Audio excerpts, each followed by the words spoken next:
പടക്കം പൊട്ടിച്ച് ഒരച്ഛൻ വീഴുന്ന വീഡിയോ. ഏറെക്കാലമായി വിഷുദിനത്തിൽ വീണ്ടും വീണ്ടും കുത്തിപ്പൊക്കിയിരുന്ന ആ വീഡിയോ വീണ്ടും ആവിഷ്കരിച്ച് കയ്യടി വാങ്ങി ചിരിപ്പിക്കുകയും കരയിപ്പിക്കുകയും ചെയ്ത സിനിമയാണ് വാഴ 2. സിനിമയിൽ ആ വൈറൽ അച്ഛനായി വേഷമിട്ടത് നടൻ ബിജുക്കുട്ടനായിരുന്നു. വലിയ പ്രേക്ഷക പ്രശംസയാണ് ഈ വേഷം ബിജുക്കുട്ടന് നേടിക്കൊടുത്തത്. ഇപ്പോഴിതാ വൈറലായ ആ അച്ഛൻ ബിജുക്കുട്ടനൊപ്പം എത്തി. സിനിമ കണ്ട് ആ അച്ഛൻ ബിജുക്കുട്ടനെ തേടിയെത്തി എന്ന് പറയുന്നതായിരിക്കും കുറെ കൂടി ഉത്തമം. വർഷങ്ങൾക്ക് മുൻപ് ഇറങ്ങിയ ആ വൈറൽ വീഡിയോയിലെ വ്യക്തി ആരാണെന്ന് സിനിമയുടെ സംവിധായകൻ സവിനും എഴുത്തുകാരൻ വിപിൻ ദാസിനും അറിയില്ലായിരുന്നു.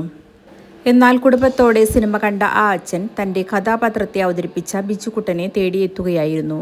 തൻ്റെ മകൻ 6ാം ക്ലാസ്സിൽ പഠിക്കുന്ന സമയത്തെടുത്ത വീഡിയോ എൻ്റെ അനിയനാണ് സമൂഹ മാധ്യമങ്ങളിൽ എത്തിച്ചതെന്നും പിന്നീട് തന്നെ നിരവധി ആളുകൾ കളിയാക്കിയെന്നും മദ്യപിച്ചിരുന്നു എന്ന് ചോദിച്ചിരുന്നെന്നും ഇത് വേദനയുളവാക്കിയെന്നും വൈറൽ അച്ഛൻ ബിജുക്കുട്ടനോട് പറഞ്ഞു. പിന്നീട് സിനിമയുടെ പാട്ട് വന്നപ്പോൾ സീൻ കണ്ട് ഭയപ്പെട്ടെന്നും സിനിമ കണ്ടപ്പോൾ വളരെയധികം സന്തോഷം ഉണ്ടായെന്നും അദ്ദേഹം ബിജുക്കുട്ടനോട് പറഞ്ഞു. ഷിബിൻ ചേട്ടൻ എന്ന പേരിൽ പോസ്റ്റ് ചെയ്ത ചിത്രത്തിൽ വൈറൽ അച്ഛനെക്കുറിച്ച് കൂടുതൽ വിവരങ്ങൾ ബിജുക്കുട്ടൻ വിവരിച്ചിട്ടില്ല. അദ്ദേഹത്തെ അന്വേഷിച്ച് പോവുകയോ വ്യക്തി ജീവിതത്തിലേക്ക് കടക്കുകയോ ചെയ്യരുതെന്ന് നടൻ അഭ്യർത്ഥിക്കുകയും ചെയ്തു.